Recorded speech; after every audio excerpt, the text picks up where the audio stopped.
راضی برضا قسط نمبر 3۔ میں نے افسوسناک انداز میں سر ہلاتے ہوئے چودھری قادر بخش سے کہا، چودھری صاحب، کوٹلی مراد کوئی بہت بڑا گاؤں تو نہیں، ایک ہی گاؤں میں رہتے ہوئے ایسی بے خبری سخی اینڈ کمپنی سمجھتے رہے۔ چھیمو اپنے گھر واپس چلے گی اور چھیمو کے والدین مطمئن رہے کہ وہ اپنے چچا کے گھر میں بڑے مزے سے رہ رہی ہے۔ یہ ساری خرابی اس سیلاب کی وجہ سے ہوئی ہے ملک صاحب، چودھری قادر بخش اپنی دانست میں وضاحت کرتے ہوئے بولا۔ سیلاب کے پانی نے جو افراتفری مچائی ہے اس نے ہر بندے کی مات مار دی ہے۔ قدرتی آفات کے نتیجے میں اس نوعیت کے سنسنی خیز واقعات تو رونما ہوتے ہی رہتے ہیں جناب۔ مجھے چودھری کی اس بات سے پوری طرح اتفاق تھا۔ زلزلہ ہو، بادی ہو، طوفان ہو یا سیلاب، جب یہ قدرتی آفات نازل ہوتی ہیں تو بڑے ہولناک اور عبرت انگیز واقعات جنم لیتے ہیں۔ مجھے یقین ہو گیا کہ 9 اگست کی شام چھیمو کے ساتھ کوئی ایسا خطرناک سانحہ پیش آیا تھا جس کے نتیجے میں وہ بد نصیب لڑکی مردہ حالت میں چک جمال جا پہنچی تھی، اور مجھے اس سانحے کا پتہ لگانا تھا۔ اس بات کے امکانات 50-50 تھے کہ چھیمو کسی اتفاقی حادثے کا شکار ہوئی تھی یا اسے جان لیوا حادثے کا شکار بنایا گیا تھا۔ مجھے امید تھی کہ پوسٹ مارٹم کی رپورٹ صورتحال کو مکمل طور پر واضح کر دے گی۔ میں نے کھنکار کر گلا صاف کیا اور چودھری قادر بخش کی طرف دیکھتے ہوئے کہا، چودھری صاحب، اللہ رکھی تو ہر صورت میں میرے ساتھ چک جمال جائے گی تاکہ اس نامعلوم لڑکی کی لاش کو دیکھ کر اس کو چھیمو ہونے کی تصدیق کر سکے۔ لیکن میں نے جملہ نامکمل چھوڑ کر لمحاتی توقف کیا، پھر اضافہ کرتے ہوئے کہا، لیکن کوٹلی مراد سے روانہ ہونے سے پہلے میں سخی اور اس کے گھر والوں سے بھی مکمل بیانات لینا چاہتا ہوں۔ ذرا پتہ تو چلے وہ لوگ اس سلسلے میں کیا کہتے ہیں۔ آپ کو ان لوگوں سے پوچھ تاچھ کرنے کے لیے کہیں آنے جانے کی ضرورت نہیں ملک صاحب، وہ گہری سنجیدگی سے بولا۔ میں سخی محمد اور اس کے گھر والوں کو ادھر حویلی میں ہی بلا لیتا ہوں۔ چودھری کا آئیڈیا مجھے پسند آیا، لہٰذا میں نے اس پر اتفاق کر لیا۔ آئندہ 1-1.5 گھنٹے تک میں سخی محمد، اس کی بیوی شبانہ اور دونوں بیٹیوں رضوانہ اور سلطانہ کا انٹرویو کرتا رہا۔ میں نے ان سے مختلف زاویوں سے گھما پھرا کر درجنوں سوالات کیے، لیکن کوئی بھی نئی یا اہم بات سامنے نہ آ سکی۔ ان تمام لوگوں کے بیانات کا لب لباب یہی تھا کہ 9 اگست کی شام جب چھیمو اپنے گھر واپس چلی گئی تو وہ مطمئن ہو گئے۔ انہوں نے یہ تصدیق کرنا ضروری نہیں سمجھا کہ آیا وہ اپنے گھر پہنچی ہے یا نہیں۔ ان کے نزدیک کوئی خاص یا اہم بات نہیں تھی، کیونکہ ایک ہی گاؤں میں رہتے ہوئے لوگ ایک دوسرے کے گھر آتے جاتے رہتے تھے، لہٰذا سخی محمد اور اس کے گھر والے بھی اس حوالے سے مطمئن بیٹھے تھے۔ یہ ساری تفتیشی کارروائی چونکہ چودھری قادر بخش کی بیٹھک میں ہو رہی تھی اور وہ بنفس نفیس وہاں موجود تھا، اس لیے ایک وقفے کے دوران میں نے اسے کہا، چودھری صاحب، اللہ رکھے اور دیگر لوگوں سے جو کچھ میں نے پوچھنا تھا وہ پوچھ لیا۔ میرا خیال ہے انہیں باہر بھیج دیں تاکہ ہم آپس میں چند اہم امور پر گفتگو کر سکیں۔ اس نے فوراً میری فرمائش پوری کر دی۔ جب بیٹھک میں ہم صرف تینوں رہ گئے تو میں نے چودھری سے پوچھا، آپ کیا کہتے ہیں جناب اس معاملے میں؟ ملک صاحب، حالات و واقعات کی روشنی میں تو میں اسی نتیجے پر پہنچا ہوں کہ چھیمو اس شام اپنے چاچا کے گھر سے نکلی اور اپنے گھر آنے کی بجائے دریا کی سمت نکل گئی۔ آپ جانتے ہیں آج کل یہ دریا کتنا وحشی اور خطرناک ہو رہا ہے۔ اس کے کنارے جگہ جگہ سے ٹوٹ چکے ہیں اور کناروں کے جو حصے سلامت ہیں ان کا بھی کوئی بھروسہ نہیں۔ ممکن ہے چھیمو ایسے ہی کنارے کے کسی حصے کو سلامت سمجھ کر اس پر جھاگ کھڑی ہوئی ہو اور پھر اسے پتہ ہی نہ چلا ہو کہ کب وہ کنارے کی مٹی کے ساتھ چیختے چنگھاڑتے دریا میں پہنچ گئی۔ وہ سانس ہموار کرنے کے لیے رکا، پھر اپنی بات کو اختتام دیتے ہوئے بولا، کوٹلی مراد اور چک جمال میں کم از کم 3 میل کا فاصلہ حائل ہے۔ چھیمو بیچاری کو تیرنا ویرنا تو آتا نہیں ہوگا، پتہ نہیں وہ کب موت کے منہ میں چلی گئی اور اس کی لاش دریا کے پانی کے ساتھ آپ کے علاقے میں جا پہنچی۔ چودھری صاحب، اس کے خاموش ہونے پر میں نے گہری سنجیدگی سے کہا، آپ نے حالات و واقعات کا جو تجزیہ فرمایا ہے اس میں چند ایک باتوں پر مجھے سخت اعتراض ہے، جن میں سر فہرست تو یہی ہے کہ چھیمو مزے سے ٹہلتے ہوئے دریا کے کنارے پر پہنچی ہوگی۔ اس خونی دریا نے پچھلے چند دنوں میں جو تباہکاری برپا کر رکھی ہے اس کے پیش نظر کوئی لڑکی اس کے ہولناک نظاروں سے لطف اندوز ہونے کے لیے ادھر کا رخ نہیں کر سکتی، اور وہ بھی شام کے وقت۔ میں نے لمحاتی توقف کر کے چودھری کی آنکھوں میں دیکھا اور اپنی بات جاری رکھتے ہوئے کہا، میں نے اس لڑکی کی لاش کو پوسٹ مارٹم کی رپورٹ کے لیے روانہ کرنے سے پہلے جائے وقوع پر اچھی طرح اس کا معائنہ کیا تھا اور اس کی حالت سے اندازہ ہوتا تھا کہ وہ دریا کے پانی میں ڈوب کر نہیں مری۔ آپ اچھی طرح جانتے ہیں چودھری صاحب، ڈوب کر مرنے والے افراد کی لاشوں کا کیا حشر ہوتا ہے۔ اس نوعیت کی موت میں مردے کے جسم میں پانی کی وافر مقدار بھر جاتی ہے، جس کے سبب اس کا پھول جانا ایک لازمی امر ہے۔ علاوہ ازیں اس کی جلد کے رنگ میں بھی نمایاں تبدیلی رونما ہو جاتی ہے۔ اس لڑکی کی لاش کی حالت تو یہ بتاتی ہے کہ وہ دریا کے پانی کے ساتھ بہتے ہوئے چک جمال کے کھیتوں میں پہنچی ہے، لیکن یہ کہیں سے ظاہر نہیں ہوتا کہ اس کی موت پانی میں ڈوبنے سے واقع ہوئی ہے۔ اب ایک ہی قوی امکان باقی رہ جاتا ہے۔ میں نے بڑے سنسنی خیز انداز میں توقف کیا اور انکشاف انگیز لہجے میں کہا، اور وہ یہ کہ اس لڑکی یعنی چھیمو کی لاش کو دریا برد کیا گیا ہو اور وہ لاش پانی کے ساتھ ساتھ تیرتے ہوئے کوٹلی مراد سے چک جمال جا پہنچی ہو۔ اور اس صورت میں یہ سوچنا لازم ہو جاتا ہے کہ چھیمو طبعی موت نہیں مری بلکہ اسے موت کے گھاٹ اتارا گیا ہے اور پھر مردہ حالت میں دریا میں پھینک دیا گیا ہے۔ میری بات سمجھ رہے ہیں نا چودھری صاحب؟ ہوں، اس نے گمبھیر انداز میں کہا اور کسی گہری سوچ میں ڈوب گیا۔ میں نے ٹھہرے ہوئے لہجے میں کہا، چودھری صاحب، میں ایک انسان ہونے کے ساتھ ساتھ ایک تھانے دار بھی ہوں، لہذا شک کو میرے سوچنے میں بنیادی اہمیت حاصل ہے اور اسی شک کی بنا پر میں یہ سوچنے کے لیے مجبور ہوں کہ چھیمو کو موت کے گھاٹ اتارنے کے بعد دریا میں پھینکا گیا تھا، یا دوسرے الفاظ میں آپ یہ کہہ سکتے ہیں کہ جب وہ دریا میں اتری یعنی اس کا بدن دریا میں اترا تو وہ زندگی سے خالی ہو چکا تھا۔ خیر، میں نے خیز انداز میں گردن ہلائی اور کہا، بس آج شام کی بات ہے، پوسٹ مارٹم کی ابتدائی رپورٹ شام سے پہلے کسی بھی وقت موصول ہو جائے گی اور پھر یہ حقیقت بھی واضح ہو جائے گی۔ میں آپ کی بات سے مکمل اتفاق کرتا ہوں ملک صاحب، وہ گہری سنجیدگی سے اس بات میں سر ہلاتے ہوئے بولا، اور میری دلی خواہش ہے کہ واقعی چھیمو کو قتل کیا گیا ہو تو اس کے قاتل کو آپ جلد از جلد گرفتار کر لیں۔ بتائیں، اس سلسلے میں آپ سے کیا تعاون کر سکتا ہوں؟ میں نے کہا، فی الحال آپ صرف اتنا تعاون کریں کہ ہمارے تھانے پہنچنے کا بندوبست کر دیں۔ ہم دونوں سائیکلوں پر سوار ہو کر یہاں پہنچے تھے، لیکن واپسی میں اللہ رکھی بھی ہمارے ساتھ ہوگی، لہٰذا کسی تانگے وغیرہ کا انتظام ہو جائے تو اور بھی اچھی بات ہے۔ حویلی میں میرے ذاتی استعمال کا تانگا موجود ہے، چودھری قادر بخش نے بتایا۔ آپ لوگ اس تانگے میں بیٹھ کے جا سکتے ہیں، لیکن میری ایک چھوٹی سی درخواست ہے جناب۔ جی فرمائیں چودھری صاحب۔ میں نے سوالیہ نظروں سے اس کی طرف دیکھا۔ کھانے کا وقت ہو گیا اور کھانا بھی بالکل تیار ہے، وہ خلوص بھرے لہجے میں بولا۔ میں آپ کو کھانا کھائے بغیر نہیں جانے دوں گا۔ کھانے کو جی تو نہیں چاہ رہا تھا، لیکن میں چودھری قادر بخش کی پرخلوص پیشکش کو ٹھکرا نہ سکا اور اس کی فرمائش پوری کر دی۔ وہ ایک سجا سجایا تانگا تھا۔ ظاہر ہے چودھری قادر بخش کی ذاتی سواری کی سجاوٹ تو لازمی بات ہے۔ واپسی کے سفر میں سخی محمد بھی ضد کر کے ہمارے ساتھ شامل ہو گیا۔ وہ متوفی چھیمو کا سگا چچا تھا، لہٰذا میں اسے روک نہ سکا۔ پھر یہ کہ چھیمو اس کے گھر سے نکلنے کے بعد لاپتہ ہوئی تھی، میں نے یہ سوچ کر اسے اپنے ساتھ رکھ لیا تھا کہ ضرورت پڑنے پر اس سے مزید پوچھ گچھ کروں گا۔ تانگے کی اگلی سیٹ پر میں بیٹھا تھا اور پچھلی سیٹ پر اللہ رکھی سر جھکائے خاموش بیٹھی تھی۔ حاجی مبارک علی اپنی سائیکل پر تھا، جبکہ میری سائیکل سخی محمد نے سنبھال رکھی تھی۔ کوچوان صدیق بڑی مہارت سے دریا کے کچے کنارے کے ساتھ تانگے کو آگے بڑھا رہا تھا۔ حویلی میں پوچھ گچھ کے دوران اس بات کی تصدیق ہو گئی تھی کہ نامعلوم متوفی لڑکی چھیمو ہی ہے، تو اللہ رکھی نے زور شور سے رونا شروع کر دیا تھا، لہٰذا مجھے چودھری سے کہہ کر اسے بیٹھک سے باہر بھجوانا پڑا تھا، اور وہ بالکل خاموش بیٹھی تھی۔ اس کا مطلب یہی تھا کہ وہ اپنے رونے کا کوٹا پورا کر چکی ہے، یا اگر کچھ تھوڑا بہت بچا ہوا ہے تو بیٹی کی لاش کو دیکھ کر رو لے گی، کیونکہ ابھی تو زبانی کلامی تصدیق ہوئی تھی۔ اللہ رکھی کا چھیمو کی لاش کو اپنی آنکھوں سے دیکھنا باقی تھا۔ اللہ رکھی میرے بالکل عقب میں نہیں بیٹھی تھی، بلکہ وہ تانگے کی پچھلی نشست کے کونے میں ٹکی ہوئی تھی۔ ہم دونوں کی پوزیشنیں ایسے زاویے کی تھیں کہ میں گردن موڑ کر بآسانی سے گفتگو کر سکتا تھا۔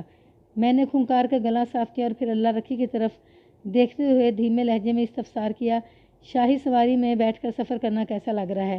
یہ ایک غیر متعلق سوال تھا۔ اس نے چونک کر مجھے دیکھا اور ایک لمحے کے توقف کے بعد بھرائی ہوئی آواز میں جواب دیا، اگر انسان کے دل میں سکون ہو تو پیدل چلنا بھی ہوائی گھوڑے کی سواری لگتا ہے تھانے دار صاحب، مگر اس وقت چودھری صاحب کا یہ آرام دہ تانگا مجھے کانٹوں بھرا بستر محسوس ہو رہا ہے۔ میرے دل کی حالت کا شاید آپ کو اندازہ نہیں ہے۔ اچھی طرح اندازہ ہے اللہ رکھی، میں نے ہمدردی سے کہا۔ میں جانتا ہوں اس وقت تمہارے دل پر کیا گزر رہی ہوگی۔ وہ چادر کے پلو سے آنکھوں کے نم گوشوں کو پونچھنے کے بعد گلوگیر آواز میں بولی، مجھے یقین آ گیا کہ آپ میری کیفیت کو بڑی اچھی طرح سمجھ رہے ہیں۔ ہمدردی اور خلوص کے دو بول انسان کو ایک دوسرے انسان سے کتنا قریب لے جاتے ہیں، اس بات کا اندازہ عملی تجربے سے گزرنے کے بعد ہی لگایا جا سکتا ہے۔ میں نے محسوس کیا کہ اللہ رکھی مجھ پر بھروسہ کرنے لگی ہے۔ میں نے چند لمحات کی خاموشی کے بعد اس سے پوچھا، اللہ رکھی سچ سچ بتاؤ، تمہارا دیور کیسا بندہ ہے؟ آپ سخی محمد کی بات کر رہے ہیں نا؟ نہیں، وہ الجھن زدہ لہجے میں بولی، یہی ایک دیور ہے۔ پتہ نہیں میرے دماغ کو کیا ہو گیا ہے، میں اس سخی کی بات کر رہی ہوں۔ میرا مطلب ہے آپ سخی محمد کے بارے میں پوچھ رہے ہیں نا؟ اس کے ذہن کی حالت اچھی نہیں تھی۔ میں نے بڑے رسان سے کہا، ہاں اللہ رکھی، میں اسی سخی محمد کی بات کر رہا ہوں جو اس وقت ایک سائیکل پر سوار ہو کر ہمارے تانگے کے پیچھے پیچھے آ رہا ہے۔ میں نے سانس لینے کی غرض سے تھوڑا توقف کیا، پھر اضافہ کرتے ہوئے پوچھا، تمہاری نگاہ میں یہ سخی محمد کیسا بندہ ہے؟ بس ٹھیک ہی ہے جناب، اس نے گول مول جواب دیا۔ میں نے ٹھہرے ہوئے لہجے میں کہا، یہ بات میں اس لیے پوچھ رہا ہوں کہ چھیمو 2 دن پہلے شام میں سخی محمد کے گھر سے نکلی تھی اور پھر اپنے گھر پہنچنے کی بجائے اس کی لاش چک جمال کے کھیتوں میں پہنچ گئی۔ کہیں چھیمو کو پیش آنے والے اس اندوہناک واقعے میں کسی طرح سخی محمد کا ہاتھ تو نہیں؟ نہیں جناب، وہ بڑی قطعیت سے نفی میں گردن ہلاتے ہوئے بولی، مجھے نہیں لگتا کہ سخی محمد کا اس معاملے میں کوئی ہاتھ ہو، وہ اس قسم کا بندہ نہیں ہے۔ اور اس کے گھر والوں کے بارے میں تمہارا کیا خیال ہے؟ میں نے ٹٹولنے والے انداز میں استفسار کیا۔ میرا اشارہ اس کی بیوی اور بیٹیوں کی طرف ہے۔ اس نے ایک مرتبہ پھر اپنے سر کو نفی میں جنبش دی اور مضبوط لہجے میں بولی، نہیں تھانے دار صاحب، مجھے ان میں سے کسی پر شک نہیں۔ ٹھیک ہے، ان پر شک نہیں، میں نے نرمی سے پوچھا۔ پوچھ کا تاج کا سلسلہ جاری رکھا، گاؤں کے کسی اور بندے کو اس معاملے میں ملوث سمجھتی ہو تو اس بارے میں بتاؤ۔ اس نے چند لمحات تک سوچنے کے بعد جواب دیا، نہیں جناب، کسی اور شخص پر بھی مجھے شک نہیں۔ کوٹلی مراد میں کسی بندے سے ہماری دشمنی نہیں ہے۔ دیکھو اللہ رکھی، میں نے ایک لفظ پر زور دیتے ہوئے کہا، اگر تمہاری بیٹی چھیمو کسی اتفاقی حادثے کے نتیجے میں دریا میں گر گئی ہوتی اور پانی میں ڈوبنے کے سبب اس کی موت واقع ہوئی ہوتی تو اس کی لاش اتنی اچھی حالت میں نہیں مل سکتی تھی جیسے کہ چک جمال کے کھیتوں میں پڑی ملی ہے۔ ڈوب کر مرنے والوں کی لاش عموماً پھول جایا کرتی ہے اور ان کی جلد بھی نیلی پڑنے لگتی ہے، لیکن چھیمو کے ساتھ ایسا کچھ نہیں ہوا۔ مجھے 101% یقین ہے کہ تمہاری بیٹی کو موت کے گھاٹ اتارنے کے بعد دریا کے حوالے کیا گیا تھا، اور یہ کام کوئی دوست نہیں کر سکتا۔ اس قسم کی ظالمانہ کارروائی کی توقع کسی دشمن سے ہی کی جا سکتی ہے، اور مجھے اس دشمن تک پہنچنا ہو۔ بتاؤ ایسا شخص کون ہو سکتا ہے؟ میں کیا بتا سکتی ہوں تھانے دار صاحب، وہ ہکلاہٹ امیز انداز میں بولی۔ ممکن ہے اللہ رکھے کہ یہ ہکلاہٹ اور ہچکچاہٹ اس پر ٹوٹنے والی استاد کے پیش نظر ہو، لیکن مجھے یوں محسوس ہوا جیسے وہ مجھ سے کچھ پانے کی کوشش کر رہی ہو۔ اس احساس کا سبب یہ بھی ہو سکتا تھا کہ میں اس معاملے میں ہر شے کو گہرے شک کی نظر سے دیکھ رہا تھا۔ میں نے ایک طویل بوجھل سانس خارج کی اور سوچ میں ڈوبے لہجے میں کہا، ٹھیک ہے اللہ رکھی، میں تمہاری بات کا یقین کر لیتا ہوں کہ تم اپنے کسی دشمن سے واقف نہیں ہو، لیکن میں اس دشمن تک پہنچ کر ہی رہوں گا۔ وہ کچھ نہیں بولی، خاموشی سے گردن جھکائے بیٹھی رہی۔ سپہر 4 بجے ہم بخیریت تھانے پہنچ گئے اور پھر خیریت نہ رہی۔ شاید آسمان کو اسی بات کا انتظار تھا کہ میں کوٹلی مراد والی کارروائی کر کے واپس آ جاؤں، کیونکہ ہم نے جیسے ہی تھانے کی عمارت میں قدم رکھا بارش شروع ہو گئی، جو دیکھتے ہی دیکھتے موسلا دھار شکل اختیار کر گئی۔ ساون کی برسات کا کوئی بھروسہ نہیں ہوتا، یہ جب چاہے جہاں چاہے اپنا ٹھکانہ خود بنا لیتی ہے۔ میں نے اللہ رکھی اور سخی محمد کو باہر برآمدے میں بٹھایا اور چودھری فرید کو اپنے پاس کمرے میں بلا لیا۔ کانسٹیبل چودھری فرید کے ساتھ اس وقت پورا عملہ تھانے میں موجود تھا۔ چودھری فرید میرے کمرے میں پہنچا، مجھے سلام کیا اور پھر میرے ہی اشارے پر ایک کرسی سنبھال لی۔ جب وہ اطمینان سے بیٹھ چکا تو میں نے اس سے پوچھا، جی چودھری صاحب، کیا خبریں ہیں؟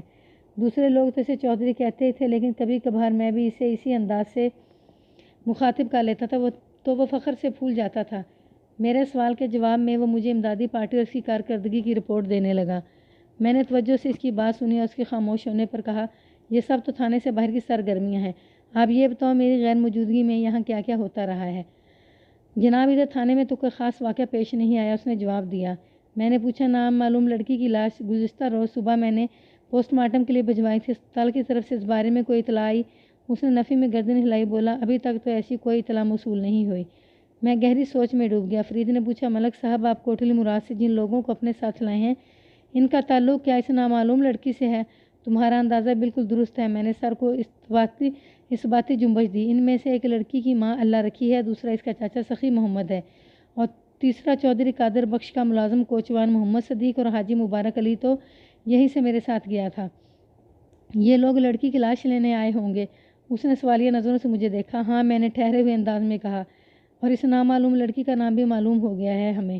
جس بد نصیب لڑکی کی لاش حاجی مبارک کے کھیتوں میں پڑی ملی تھی، اس کا نام شمیم بی بی عرف چھیمو ہے۔ کچھ پتہ چلا؟ چودھری فرید کے انداز میں ایک خاص قسم کی کریز تھی۔ چھیمو کے ساتھ کیا واقعہ پیش آیا تھا؟ حالات اور واقعات تو ابھی تک یہی بتاتے ہیں کہ جب وہ دریا کے پانی میں شامل ہوئی تو زندگی کی بازی ہار چکی تھی، اس کی موت پانی میں ڈوبنے سے واقعہ نہیں ہوئی، میں نے گہری سنجیدگی سے بتایا۔ صحیح صورتحال کا اندازہ تو پوسٹ مارٹم کی رپورٹ کے بعد ہی ہوگا۔ فرید نے میں نے خیز انداز میں گردن ہلائی۔ میں نے کہا، چودھری فرید، میں نے تمہیں ایک خاص کام کے لیے اپنے پاس بلایا ہے، تمہیں ہسپتال تک جانا ہوگا۔ جو حکم ملک صاحب، وہ فرما برداری سے بولا، لیکن باہر کے موسم کو بھی دیکھ لیں۔ اگر ہم موسم کے تیور دیکھ کر خوفزدہ ہوتے رہے تو پھر یہ معاملہ التوا کا شکار ہو جائے گا۔ میں نے گہری سنجیدگی سے کہا، میرا خیال یہی تھا کہ جب میں کوٹلی مراد سے واپس آؤں گا تو چھیمو کی لاش کی پوسٹ مارٹم کی رپورٹ یہاں میرا انتظار کر رہی ہوگی، لیکن ایسا دیکھنے میں نہیں آیا۔ میں چاہتا ہوں جتنی جلدی ممکن ہو لاش کی شناخت کا مسئلہ حل ہو جائے تاکہ کسی خاص سمتوں میں تفتیش کی گاڑی کو ڈالا جا سکے۔ چودھری فرید نے چونک کر میری جانب دیکھا اور حیرت بھرے لہجے میں بولا، شناخت کا مسئلہ کیا؟ ابھی اس لڑکی کے چھیمو ہونے میں کسی قسم کا کوئی شک ہے؟ مجھے تو کوئی شک نہیں، میں نے پرسوک انداز میں کہا، لیکن قانونی کارروائی کا تقاضا ہے کہ جب تک اللہ رکھی لاش کو دیکھ کر یہ تصدیق نہ کر دے کہ وہ اسی کی بیٹی ہے، اس وقت تک اس نوجوان متوفیہ لڑکی کو چھیمو نہ سمجھا جائے۔ تو میرا مطلب سمجھ رہے ہو نا؟ جی ہاں، بڑی اچھی طرح سمجھ رہا ہوں ملک صاحب، بس بات میں گردن ہلاتے ہوئے بولا۔ میں ابھی اور اسی وقت سرکاری ہسپتال کی جانب روانہ ہو جاتا ہوں، آپ بے فکر ہو جائیں، میں اس لڑکی کی لاش کو اپنے ساتھ لے کر واپس آؤں گا۔ شاباش، مجھے تم سے یہی امید تھی۔ میں نے ستائشی نظروں سے اسے دیکھا۔ چودھری قادر بخش کا تانگا اور تانگے کا کوچوان اس وقت تھانے میں موجود ہیں، تم انہیں اپنے ساتھ لے کر فوراً روانہ ہو جاؤ۔ میں نے چودھری فرید کو ہسپتال روانہ کر دیا۔ اس کی مدد کے لیے میں نے احتیاطاً حق نواز کو بھی اس کے ہمراہ کر دیا تھا۔ اس کام سے فارغ ہونے کے بعد میں حاجی مبارک علی کے پاس چلا گیا، جو سخی محمد اور اللہ رکھی کے پاس بیٹھا تسلی دلاسے کی باتیں کر رہا تھا۔ میں اسے وہاں سے اٹھا کر اپنے کمرے میں لے آیا۔ حاجی صاحب، آپ کافی دیر سے چھیمو کی ماں اور چاچے کا انٹرویو کر رہے ہیں۔ وہ کرسی سنبھال چکا تھا۔ میں نے گہری سنجیدگی سے کہا، کوئی کام کی بات بھی پتہ چلی یا نہیں؟ وہ نفی میں گردن ہلاتے بولا، نہیں جناب، ایسی کوئی بات سامنے نہیں آئی جو اس کیس میں ہماری مدد کر سکے۔ ان دونوں کے تاثرات اور خیالات کیا ہیں؟ سخی محمد کی اپنی بھتیجی کی اندوہناک موت پر بہت دکھی اور افسردہ ہے، حاجی مبارک نے جواب دیا۔ غم زدہ تو اللہ رکھی بھی بہت نظر آتی ہے، لیکن وہ زیادہ بات نہیں کر رہی۔ لگتا ہے چھیمو کی موت نے اس کے ذہن پر بڑا گہرا اثر کیا ہے۔ جو نوجوان اولاد کی موت اور وہ بھی حادثاتی موت، میں نے گمبھیر انداز میں کہا، والدین کے دل اور جگر کو پھاڑ کر رکھ دیتی ہے۔ میرے لیے کیا حکم ہے ملک صاحب؟ وہ میری طرف دیکھتے ہوئے بولا۔ حاجی صاحب، میں نے اس کے چہرے پر نگاہ جماتے ہوئے کہا، آپ صبح سے میرے ساتھ در بدر ہو رہے ہیں، میرا خیال ہے اب آپ اپنے گھر جا کر آرام کریں۔ اگر میری ضرورت ہو تو میں رک جاتا ہوں۔ فی الحال تو ضرورت نہیں ہے، میں نے صاف گوئی کا مظاہرہ کرتے ہوئے کہا، اور اگر ضرورت پیش بھی آ گئی تو میں آپ کو دوبارہ گھر سے بلا لوں گا۔ میں نے لمحے بھر کو توقف کیا، پھر کمرے کے دروازے سے باہر دیکھتے ہوئے کہا، اس وقت بارش کا زور ٹوٹا ہوا ہے، آپ چھتری سنبھال کے نکل جائیں۔ اس نے میرے مشورے کو راست جانا اور سلام کر کے رخصت ہو گیا۔ کانسٹیبل چودھری فرید مغرب کی اذان سے پہلے ہی واپس لوٹ آیا۔ وہ خالی ہاتھ نہیں لوٹا تھا، بلکہ میں نے جس مقصد سے اسے سرکاری ہسپتال بھیجا تھا وہ اس میں سرخرو ہو کر آیا تھا۔ اس کی اتنی جلدی واپسی پر مجھے حیرت بھی ہوئی۔ جب اس نے وضاحت کی تو میری حیرت جاتی رہی۔ فرید کے مطابق ابھی وہ ہسپتال نہیں پہنچا تھا کہ راستے میں ان لوگوں سے ملاقات ہوگی جو چھیمو کی پوسٹ مارٹم لاش لے کر آ رہے تھے۔ شدید بارش نے انہیں راہ میں ایک جگہ رکنے پر مجبور کر دیا اور بارش کے تھمنے یا کم ہونے کا انتظار کرنے لگے۔ جب وہ ہسپتال سے نکلے تو بارش نہیں ہو رہی تھی، ورنہ وہ اپنے پروگرام کو ملتوی کر دیتے۔ بہرحال وہ لوگ اسپتال اور تھانے کے درمیان ایک مقام پر رک کر بارش کا زور ٹوٹنے کا انتظار کرنے لگے۔ جب بارش کی تیزی میں کمی ہوئی تو چودھری فرید بھی وہاں پہنچ گیا۔ وہ پھر سب لوگ ایک ساتھ یہاں آئے تھے۔ میں نے ہسپتال کے متعلقہ عملے سے لاش اور پوسٹ مارٹم رپورٹ حاصل کرنے کے بعد ضروری کاغذات پر دستخط کیے اور انہیں رخصت کر دیا۔ اس وقت تک بارش بری طرح رک گئی تھی۔ پوسٹ مارٹم کی رپورٹ کا مطالعہ کرنے سے پہلے میں نے اللہ رکھی اور سخی محمد کو لاش کے دیدار کے لیے بلایا۔ ہسپتال والوں نے موسم برسات کا خیال کرتے ہوئے لڑکی کی لاش کو اچھی طرح ایک صندوق میں پیک کر کے بھیجا تھا۔ اگرچہ جب وہ ہسپتال سے نکلے تو بارش نہیں ہو رہی تھی، لیکن ان کی یہی احتیاط بعد میں بے حد مفید ثابت ہوئی۔ اگر انہوں نے یہ حفاظتی انتظامات نہ کیے ہوتے تو روایتی غسل سے پہلے چھیمو کی لاش برساتی غسل ضرور کر چکی ہوتی۔ وہ منظر بڑا ہی دل دوز اور عبرت ناک تھا۔ جب اللہ رکھی نے اپنی مردہ بیٹی کا منہ دیکھا، وہ چھیمو کے چہرے پر نگاہ ڈالتے ہی ماتمی انداز میں زاروں کی طرح رونے لگی، جو اس امر کا بین ثبوت تھا کہ وہ نام معلوم نوجوان لڑکی اس کی بیٹی چھیمو ہی تھی۔ سخی محمد کی آنکھوں سے بھی آنسو نکل آئے تھے۔ ظاہر ہے چھیمو اس کی بھتیجی تھی۔ دونوں بھائیوں میں لاکھ اختلافات رہے ہیں، اولاد تو اولاد ہی ہوتی ہے اور بھائی کی اولاد سے بہرحال محبت ضرور ہوتی ہے۔ پھر چھیمو سخی محمد کی بیٹیوں کی ہم عمر بھی تھی۔ رضوانہ اور سلطانہ چھیمو کی گہری سہیلیاں تھیں۔ شناخت، صدمے، زیاں اور آہو و فغاں کے معاملات قدرے سنبھلے تو سخی محمد میرے کمرے میں آیا۔ میں ان دونوں دیور بھابھی کو چھیمو کی لاش کے بعد چھوڑ کر اپنے کمرے میں آ گیا تھا۔ سخی محمد صدمے سے چور تھا۔ اس نے گلوگیر آواز میں مجھ سے کہا، تھانے دار صاحب، اس وقت بارش اتفاق سے رکی ہوئی ہے، اگر آپ اجازت دیں تو ہم چھیمو کی لاش لے کر فوراً کوٹلی مراد روانہ ہو جاتے ہیں۔ اس کی بات برمحل اور خاصی معقول تھی، اگرچہ اس وقت رات کا اندھیرا پھیلنا شروع ہو گیا تھا، لیکن چونکہ بارش رکی ہوئی تھی، ان لوگوں کے پاس اپنا تانگا بھی موجود تھا، اس لیے اگر وہ فوراً بھی نکل جاتے تو آدھے پونے گھنٹے میں کوٹلی مراد پہنچ سکتے تھے۔ میں نے سخی محمد سے کہا، تم ادھر اللہ رکھی کے پاس جاؤ اور اسے سنبھالنے کی کوشش کرو، میں لاش کے سلسلے میں ضروری بندوبست کرتا ہوں۔ انشاءاللہ 10-15 منٹ میں آپ لوگوں کو تھانے سے روانہ کر دیا جائے گا، اور آپ کے ساتھ میں اپنے عملے کے ایک بندے کو بھی بھیجوں گا تاکہ راستے میں کسی قسم کی پریشانی کا سامنا نہ ہو۔ وہ اس بات میں گردن ہلاتے ہوئے میرے کمرے سے نکل گیا۔ میں نے سخی محمد سے ضروری بندوبست کی بات بس ایسے ہی کر دی تھی۔ دراصل پے در پے مصروفیات کے باعث میں ابھی تک پوسٹ مارٹم رپورٹ کا مطالعہ نہیں کر سکا تھا۔ لاش کی آمد کے ساتھ ہی تھانے میں رونا پیٹنا مچ گیا تھا کہ مجھے ساری توجہ پہلی فرصت میں تازہ ترین صورتحال کی جانب مبذول کرنی پڑی تھی۔ بہرحال سخی محمد کے کمرے سے نکلتے میں نے پوسٹ مارٹم رپورٹ کھول کر پڑھنی شروع کر دی۔ اس رپورٹ کے مطابق شمیم بی بی عرف چیمو کی موت 9 اور 10 اگست کی درمیانی رات 8 اور 10 بجے کے درمیان واقع ہوئی تھی۔ اس کی موت کا سبب کوئی سریع الاثر زہر بتایا گیا تھا۔ چیمو کے معدے کے مختلف نمونوں کے لیبارٹری ٹیسٹ نے زہر خورانی کی تصدیق کر دی تھی۔ وہ زہر چیمو نے اپنی مرضی سے کھایا تھا یا کسی نے دھوکے سے زہر دے کر اسے موت کے گھاٹ اتارا تھا، پوسٹ مارٹم کی رپورٹ یہ بتانے سے قاصر تھی۔ بہرحال میرے لیے اتنا سا اشارہ ہی کافی تھا کہ میں اپنی تحقیق و تفتیش سے حقیقت کی تہہ تک پہنچ سکتا تھا۔ رپورٹ کا آخری پیراگراف انکشاف انگیز اور چونکا دینے والا تھا، اور وہ یہ کہ اپنی موت کے وقت شمیم بی بی عرف چیمو امید سے تھی۔ اس امید کی مدت کم و بیش 2 ماہ بتائی گئی تھی۔ میں نے رپورٹ کے آخری پیراگراف کو 2-3 مرتبہ پڑھا، لیکن اس کے الفاظ اور مفہوم میں کوئی تبدیلی واقع نہ ہو سکی۔ میں سر پکڑ کر بیٹھ گیا، میرے پورے وجود میں سنسناہٹ سی ہونے لگی تھی۔ میرا ذہن الجھ کر رہ گیا۔ اس حیرت، الجھن اور تذبذب کا باعث یہ تھا کہ اب تک چیمو کے حوالے سے جو معلومات مجھ تک پہنچی تھیں، ان میں کہیں یہ بات موجود نہیں تھی کہ چیمو شادی شدہ ہے۔ اگر ایسی بات ہوتی تو اس ہنگامی صورتحال میں چھپ نہیں سکتی تھی۔ اس کے شوہر کا ذکر کہیں نہ کہیں ضرور آتا، لیکن ایسا کچھ نہیں ہوا تھا۔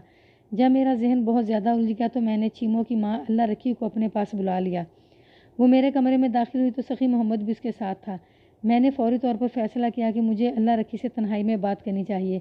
یہ اتنا نازک معاملہ تھا کہ ممکن ہے وہ اپنے دیور کی موجودگی میں زبان نہ کھولتی۔ حالات اچانک سنگین صورتحال اختیار کر گئے تھے۔ سخی محمد، تم ادھر باہر ہی بیٹھو، میں اللہ رکھی سے علیحدگی میں 2-4 باتیں کرنا چاہتا ہوں۔